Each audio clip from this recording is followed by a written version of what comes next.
What up, y'all? It's your boy LB back with Topics Talk Part 5. Today I'm just gonna be talking about a lot of things, man. The music you're gonna be hearing is Chris Brown and whatever else they play. It's just gonna go on its own. So let's sit back and enjoy the show, man. It may be a long video, maybe a short video, who knows? First, I want to say I was watching King video a couple days ago. Great video. He was talking about the draft. I agree with you, Tyler, Baldwin. If they still on the board, thumbs up for me. I agree. I think Tyler can be a great guy coming off the bench, and in the future he can potentially become our starter.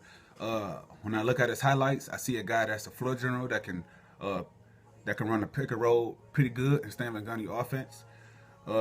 He can step out, shoot the three. He can get in the paint, draw defenders, lob it up to Andre. He got the potential to be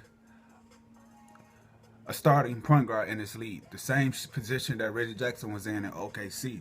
So if we get him, he's still on the board, that'd be a nice pick for us. Baldwin, athletic, defensive, he got defense potential. The guy that can step out, hit the jump shot. He'd be a nice, and he physical. He got a physical body. So he'd be a nice addition to this team too. But if they not on the board, when we get the pick at 18, I see the Pistons going Valentine's if he's still on the board, or a power forward if it's one up there that they value as a good steal in a draft. So that's just my thoughts of that and who I think the Pistons may go at or think they should go at in the draft. Great video, King. Man, Beast Morris will be watching his videos, funny as hell. Just watched his last video he made about designer. Trash. I agree, bro. He is horrible. I got rolled in the ladder. The Tana. Credit called in the banner. 36. Panda. The banner. Boy, I can make a lot of money if I sound like that, boy. Whoa. That shit is horrible. Oh my God. Oh, that shit is bad. That shit is bad. That shit is bad. But let me get on Reggie Jackson, man, real quick, man. I see a lot of people getting on Reggie Jackson saying that he's not a floor general, or he can't be a floor general, or he'll never be that type of player. Yes, Reggie Jackson is a scoring point guard. He may be last year, this past season, he was for sure a scoring type of point guard first, and pass second. His numbers say that. It say he averaged what, 19, almost 20 points a game, 18, 19 points a game, and about 5-6 assists. The proof is already in the pudding, if you ask me. You ain't gotta be a rocket science to notice that he basically tried to score more than he tried to get assists. But here's the thing, man. When we got Reggie Jackson, I knew that we was getting a special player. A lot of people didn't agree with the move. They was like, oh, why you get rid of DJ Augustine? We should have kept DJ Augustine, blah, blah, blah, blah, blah. DJ Augustine would never be a starting point guard in this league. He had his opportunity when he first came and got drafted to the Bobcats. He didn't do well. He had games where he had good games, but he didn't do well. Because if he did well, he would have still been a starting point guard. Would he be a nice addition to the bench again? Yes. He showed me enough while he was here that he can be a great backup point guard.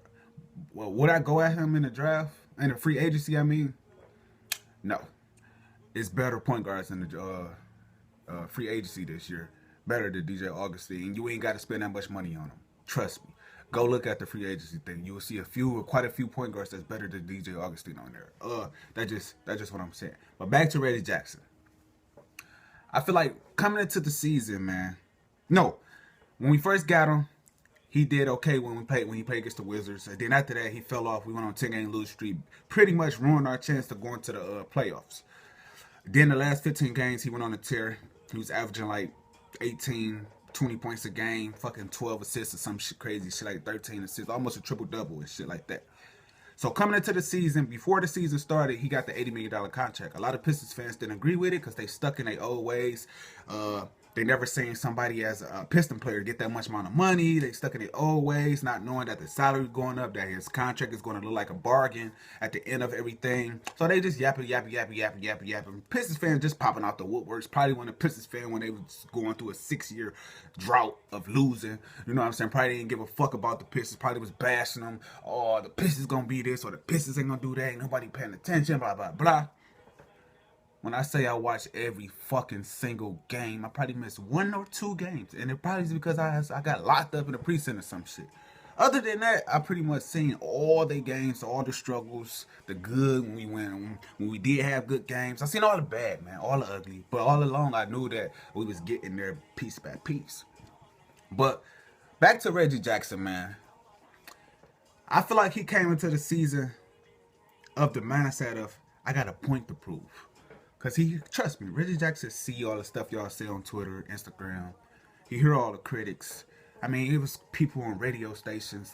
Reggie Jackson, they just see his contract, $80 million. He's not worth this. But did nobody never for once say Goran Dragic name. He got more money than than Reggie Jackson. Did nobody never say Tristan Thompson? He got more money than Reggie Jackson. But the season came out, Reggie Jackson is worth $80 million. You look at Goran Dragic stats, and you look at Tristan Thompson's stats, they ain't on his level. So, Pistons fans, get off your high horse and calm down. Back to Reggie Jackson. He felt like he had a point to prove, so when you see him in late game situations, over dribbling, trying to be the man, that was all him and his ego getting in the way and not thinking team first. I see a lot of people say he don't have the potential to be a floor general. That's bullshit. He got the kind of talent that is star potential. He got that star potential talent, man. Reggie Jackson don't always do or go to the moves that he's good at. He tried to go out his way and do some other shit that he don't even know how to do, like step out. That's not what he good at. Shooting threes is not what he good at. He can make them, but that's not what he good at. What Reggie Jackson's good at is getting it to the hole, creating space. He got the potential and the kind of talent to get the ball to the open guy, or to score at the hole, or do the floater. That's what he really good at. And I wish he would finally get that. I wish he would get that next year. Be more pass first and score and attack when it's time for you to take over, instead of you just trying to take everything on your shoulders and do everything. But Reggie Jackson can be the point guard that y'all think that he can't be. He can be the point guard that can get Andre the lobs, or that can create or make the pass on a dime. He can be that type of point guard. We've seen him make those type of plays before. It's all about, it comes down to if you want to. It was countless times in the playoffs in the season when I seen him and KCP out in transition, and KCP cutting across the lane to go to the hole, and Reggie Jackson would look him off and go to Andre coming down behind him and shit. Like, come on, man. Like, that's stupid. That's the shit that'll piss me off. It's not that he can't make the pass. He can. But he tries to do extra shit, and that get in the way of his passing ability sometimes. So, for those who saying that Reggie Jackson is not a floor general, can't run the team, yes, he can. Cut it out. He got all the tools. He just needs to get better in certain spots, work on his condition more, and I think Reggie Jackson will be okay if he can stay away from being injured. He'll be okay. Get off of Reggie Jackson, please. Free agency. I done talked about this 30 million times.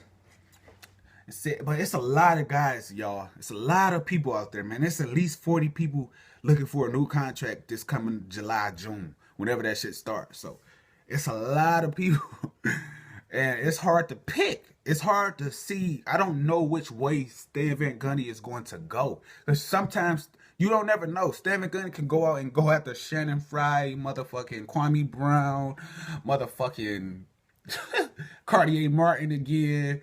You know what I'm saying? He'll do that. But then he'll come back and hit you with fucking Marcus Morris and Reggie Bullock for a second round pick.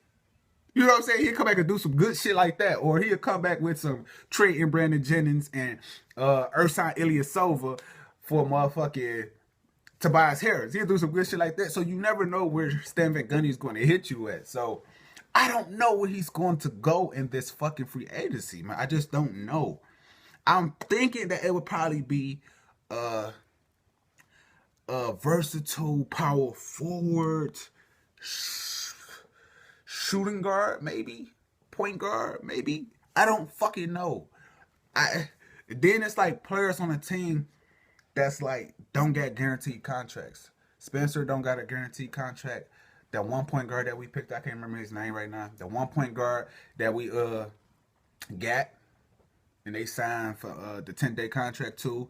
We got motherfucking AT, Steve Blake. He all in blogs and I would love to come back to the business. We don't want your ass, boy. You is trash, boy. Oh my God, we do not want your turnover, cripple, stiff neck, musty, breath having ass motherfucker back on our fucking team, boy. Your ass is trash. I hope Stan Van Gundy cut his ass first day of free agency. Get his ass out of there. Get his trash, boy. Who else got it's 6 guys they ain't got guaranteed contracts on their team. I don't know the other 2, but it's going to be a lot of room on this team, so we really don't have to mess with the good players on this team to get some good players, man. We just need a solid bench, man. You think about it, our starters was one of the top starters in scoring in the NBA. So it's not the starters, it's the bench. And I think the bench is going to be pretty damn good, if you ask me, this coming up season. Our depth, that's what we need. We need depth. We need depth. We need to get a little longer. Because by us losing Greg Monroe, we's one of the biggest teams in the league. But nah, as y'all guys see, the Thunder is torturing the Golden State Warriors is because they're too small. The Thunder is too long. They too long. So as you guys see, that small ball shit don't work for every fucking body. While everybody trying to copy and have a big man, have your power forward be in the center and using a small ass lineup. Now you got retarded ass, fake ass sports fans thinking that power forward is the center now. I was watching, I think it was Inside NBA with Charles and them, and they was like, they called Pau Gasol, somebody called Pau Gasol a center or something. And they was like, huh? What happened to the power forward position? Ain't he a power forward? And I was thinking the same thing, like, when DeMarcus Cousins first came to the league, he was a fucking power forward. You know what I'm saying? Pau Gasol, power forward. Kevin Love, power forward. Now you got motherfuckers calling Kevin Love a center and shit. Like, come on, man. Like, fuck wrong with you people? But as you guys can see, man, you need both. Because in the playoffs, it's all about adjustments. I've been saying this. It's about adjustments. You gonna need to be able to adjust to every fucking thing. So to be on the safe side, you need to be longer, athletic enough, and you need to have guys that's willing to play defense. And I think we have a team that can play defense. With the assumption of Marcus Morris, because his foot, I think Tobias Harris can get the potential. He got the potential to be a good defender. Marcus Morris ain't gonna never be able to be a good defender a great defender because he's too handsy and his feet is too slow. So that's just that. And I don't think Marcus Morris is the long-term solution to the small forward starting spot. His stats and his production says it. That's all I'm saying. 14 points, just barely 14 points a game. 5 rebounds, that's bench material. He can get that coming off the bench in 22 minutes. You know what I'm saying? 22, 18 minutes, he can get them type of numbers for a season. In that amount of time, right there. So, that's how I feel about that. Like I say, man, I think we should touch on the power forward position. I hope Stan Van Gundy don't go out and get Shannon Fry, because I heard that he liked this Shannon Fry. I just hope he don't go out and get Shannon Fry. Please don't, man. That's going to basically, like, if he do some shit like that, it's basically like we getting AT all over again. Yes, Shannon Fry's good for the motherfucking Cleveland Cavaliers because they got LeBron on their team. And he is still that confidence in them. We don't have no LeBron on our team. We got a slew of guys that can be great players. You know what I'm saying? We don't have that X factor. Andre can be an X factor if he start making his free throws. If they take that fucking rule out, he can be a huge X factor. Which means if they take that rule out, his points is going to go up. And watch when Andre Watch when Andre get that contract, all the Pistons fans, he's not worth a max deal. Why y'all give him that much money? Y'all stupid. Shut the fuck up. Y'all be pissing me off. Y'all is wishy-washy. Appreciate the greatness you have on your team. We just came out of a fucking 6-year fucking hiatus of not making the fucking playoffs. 6 years.